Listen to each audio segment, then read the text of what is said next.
तो ये आप जो करते हैं इसके पीछे क्या कारण है, क्यों करते हैं ऐसा? यानी पहचान जे कोरकू पहचान करते हैं। और इस गांव का नाम है बोदल ढाना। बोदल ढाना जिला छिंदवाड़ा मध्य प्रदेश के रहने वाले हैं ये। तो दोस्तों अभी हम मैनी खाफा गांव में हैं और यहाँ से अब आगे की तरफ जा रहे हैं छिंदवाड़ा की तरफ। ये छिंदवाड़ा ज़िले में पड़ता है और ये छिंदवाड़ा का लगभग बॉर्डर है। तो चलते हैं आगे, सफ़र का आनंद लेते हैं। आप भी लीजिए, हम भी लेते हैं। तो दोस्तों हम थोड़ा सा आगे आए हैं। ये कौन सा गांव है? लावा घुघरी गांव है। और यहाँ पे थोड़ी देर हम रेस्ट करें और उसके बाद हम जाएंगे यहाँ से लगभग 1-2 किलोमीटर एक गांव है जहाँ पे कोरकू जनजाति के लोग रहते हैं, तो उनके भी दर्शन करके आते हैं। तो दोस्तों ये गांव है लावा घोगरी और बिल्कुल सतपुड़ा के पर्वत श्रृंखलाओं के बीच में बसा हुआ है। चारों तरफ हरियाली है। आगे और ज़्यादा घना जंगल आता जाएगा, जैसे आगे बढ़ेंगे जंगल और ज़्यादा होगा। और यहाँ पे जो गांव है वो लगभग 1-1 किलोमीटर 2-2 किलोमीटर पे, हर 2 किलोमीटर पे गांव आते जाएंगे। तो यहाँ पे बहुत ज़्यादा लंबी दूरी तय नहीं करनी पड़ेगी। गांव एक दूसरे के जुड़ते हुए हैं। जैसे राजस्थान में आपने देखा था डेजर्ट के गांव जो लगभग 20-20, 30-30, 40-40 किलोमीटर बाद आते हैं, ऐसा यहाँ नहीं है। यहाँ हर 1-2 किलोमीटर पे गांव आएंगे। तो दोस्तों हम अभी एक गांव में आए हैं और इसमें पूरे कोरकू आदिवासी लोग रहते हैं। आपका फोटो निकल रहा है।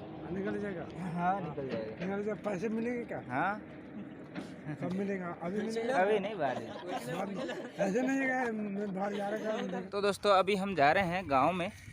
कुछ लोग हैं हमारे साथ जो सभी विद्यार्थी हैं, पढ़ते हैं 10वीं से 12वीं तक के सारे विद्यार्थी हैं। और इस गांव में कोई सीनियर सेकेंडरी स्कूल नहीं है, इसलिए इनको पास वाले गांव में जाके पढ़ना पड़ता है। आसपास आप देखोगे तो बहुत सारे पेड़ हैं जो सागवान के हैं, ऐसा ही है ना? यहाँ पे सागवान के पेड़ बहुतायत में पाए जाते हैं। इधर शायद स्कूल है कि आंगनवाड़ी है? आंगनवाड़ी भी है। आंगनवाड़ी और स्कूल भी है इस गांव में। मिडिल स्कूल होगी या प्राइमरी? प्राइमरी स्कूल है। और इधर आप देखोगे तो आपको घर है जो ट्रेडिशनल है, ये मिट्टी का बना हुआ है। देखिए आप, परंपरागत। और यहाँ के जो घर दिखते हैं ना, काफ़ी सुंदर दिखते हैं क्योंकि कलरफुल दिखते हैं। इन भाई साहब का ये घर है, तो थोड़ा अंदर से देखते हैं कि अंदर से ये कैसा होता है। बाहर से आपको बिल्कुल पैक मिलेगा। आप पहाड़ी घरों को देखोगे तो बिल्कुल ये पैक होते हैं, खुला नहीं होता है। एक ही गेट होता है, फिर इसके अंदर और बहुत सारे कमरे बने होते हैं। आगे से काफ़ी लंबा है ये देखिए, और एक ये गेट है। और इनके जो गेट होते हैं ना, वो इधर से आप गेट एंट्री करोगे तो उस तरफ बाहर भी निकल जाओगे। ये देखिए आप, पूरा बाहर की तरफ निकल गया है। अब चलते हैं अंदर और अंदर से देखते हैं। ये पहला कमरा है और काफ़ी मतलब यूँ चौड़ाई इनकी कम होती है और आगे से ये लंबा होता है। इसके बाजू में एक और कमरा है, इधर भी एक कमरा है, काफ़ी लंबा होता है ये। फिर दूसरे ऐसे ही इस गेट को पार करके दूसरे में यहाँ पे आएंगे तो काफ़ी चौड़ा है।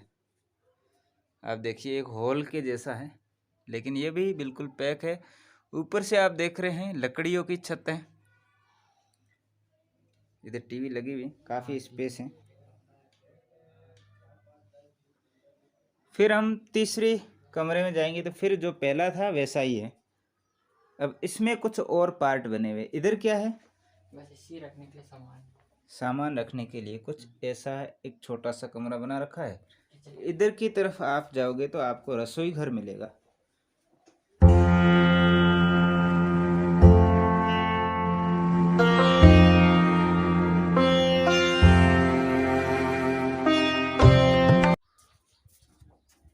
राम राम माता जी। ये रहा इनका खेत बाहर की तरफ। अब देखिए इसमें गेहूं की फसल बो रखी है अभी। हाँ। तो दोस्तों अभी आपने देखा कि कोरकू समुदाय के जो आदिवासी लोग हैं, इनका घर कैसे होते हैं। सभी इसी प्रकार के घर होते हैं कि अलग अलग होते हैं? इसी प्रकार के ऐसे ही होते हैं ना।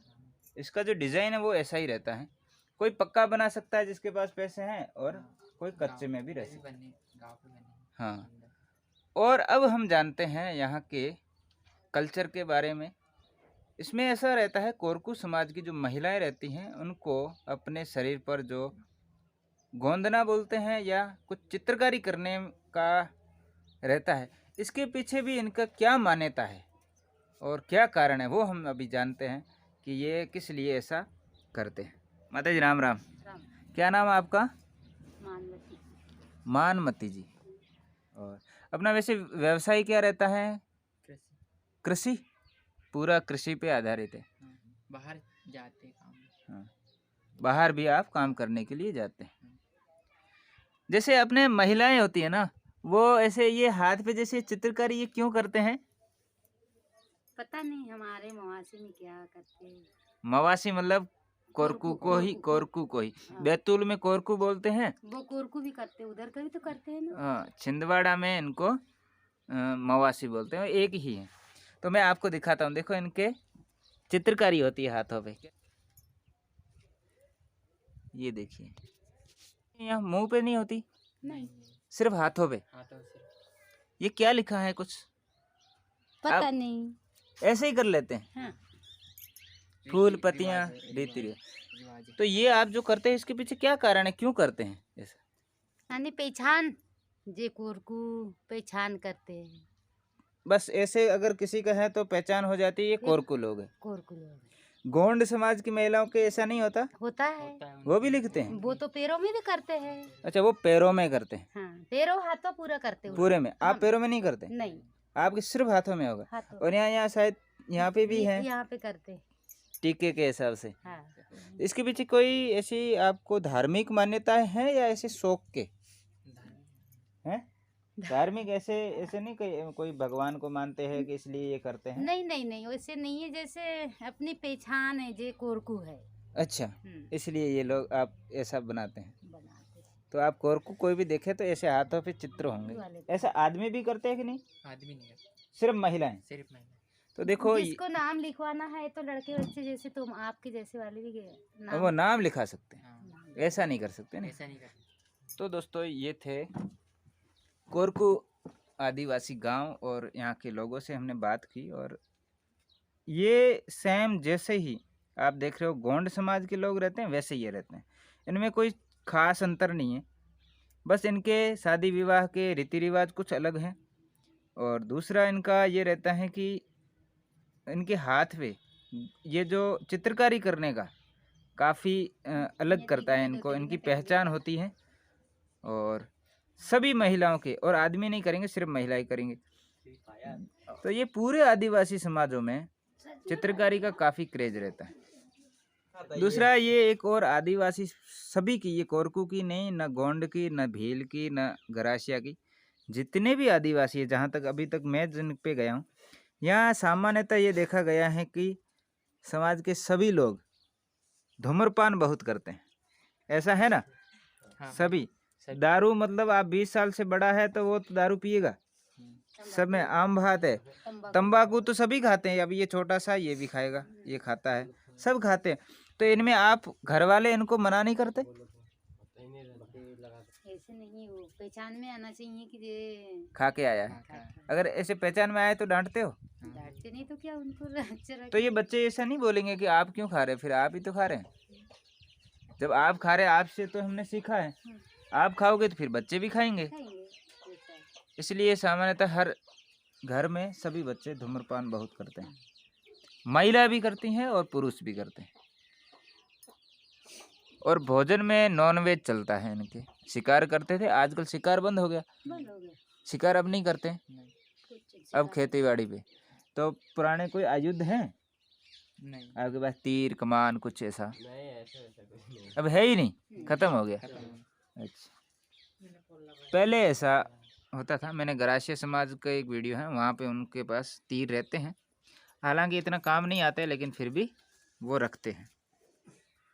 इस गांव के लगभग सभी बच्चे स्कूल तो जाते हैं, लड़कियां भी जाती हैं और लड़के दोनों ही जाते हैं कि सिर्फ लड़के जाते हैं? दोनों जाते हैं, दोनों को पढ़ाते हैं। अच्छा, तो इस गांव में लगभग कितने गवर्नमेंट जॉब में हैं, सरकारी सेवा में? सरकारी सेवा में कोई नहीं है? नहीं, बस एक ही है, इनकी मम्मी पढ़ती। अच्छा, इनकी मम्मी जी एक हैं जो आंगनवाड़ी में है। हाँ। पूरे गांव में एक भी सरकारी सेवा में नहीं है। फिर आप जब पढ़ते हैं तो कितनी क्लास तक पढ़ते हैं फिर छोड़ देते हैं? और 12वीं करते करते सब लोग लगभग छोड़ देते हैं पढ़ाई। फिर क्या काम करते हैं? बस फिर खेती बाड़ी या तो फिर बाहर चले जाते हैं। तो ये लोग जब 12वीं तक करते थे फिर ये सरकारी नौकरी के लिए तैयारियां क्यों नहीं करते? या उनको जानकारी नहीं है जानकारी नहीं कि है। आगे कैसे पढ़ाई की जाती है, नौकरी में कैसे जाना है? क्योंकि आपको तो खूब सारा आरक्षण भी है। आपके समाज के लोगों को अगर थोड़ी बहुत पढ़ाई करे तो नौकरी मिल सकती है। तो आपको पढ़ाई 12वीं के बाद छोड़नी नहीं है, जारी रखनी है और सरकारी नौकरी की तैयारियां भी करनी है ना? हाँ। तो इस चीज़ को भी ध्यान रखना। ऐसा नहीं है कि 12वीं हो गई अब जाओ कोई काम पे, तो काम पे नहीं, अपने को क्या करना है? तैयारी करनी है, कोई भी सरकारी सेवा में जाए। आपके मध्य प्रदेश सरकार के द्वारा वैकेंसी निकलती है, भारत सरकार की वैकेंसी निकलती है, उन सब में भाग लेना। एक दोस्तों आपको कुछ पर्सनल चीज़ बताता हूँ कि प्लीज़ आप जिनके पास मेरे नंबर हैं वो दिन में कॉल ना करें। अभी हम वीडियो बना रहे थे, 2 कॉल आ गए तो उसमें बहुत डिस्टर्ब होता है, हम बात नहीं कर पाएंगे। इसलिए जिनके पास हैं वो हमें या तो व्हाट्सएप पे मैसेज करें, हम जैसे ही फ्री होंगे उनको वापस कॉल कर देंगे, नहीं तो वो रात को 8 बजे के बाद फ़ोन करें। तो इससे क्या हमें बहुत दिक्कत होती है। इसलिए अब हम किसी को नंबर कोई मांगता है तो भी फिर इस वजह से हमें उनको मना करना पड़ता है। तो हम आपसे माफ़ी चाहते हैं, प्लीज़ आप दिन में कॉल ना करें। तो दोस्तों ये जो लोग हैं ये गेम खेलते हैं ऑनलाइन ऐसे, तो ये बता रहे थे इनका कोई दोस्त है राजस्थान के। कहाँ के हैं वो? अलवर ज़िले के पंकज नाम है भाई। अगर हमारा वीडियो देखता है तो इनकी तरफ से उनको राम राम है और अच्छा लगा। ये आपका नाम क्या है? रोहन और मनीष। और इस गांव का नाम है बोदल ढाना। बोदल ढाना, जिला छिंदवाड़ा, मध्य प्रदेश के रहने वाले हैं ये। अगर मिलते हैं तो हाय कर दो, राम नाम कर दो। ये भाई पंकज भाई के लिए है ये।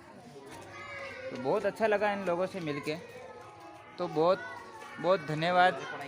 तो ये वीडियो दोस्तों कैसा लगा कमेंट करके ज़रूर बताएं और मिलते हैं अगले वीडियो में किसी और जगह पे, किसी और आदिवासी लोगों के साथ।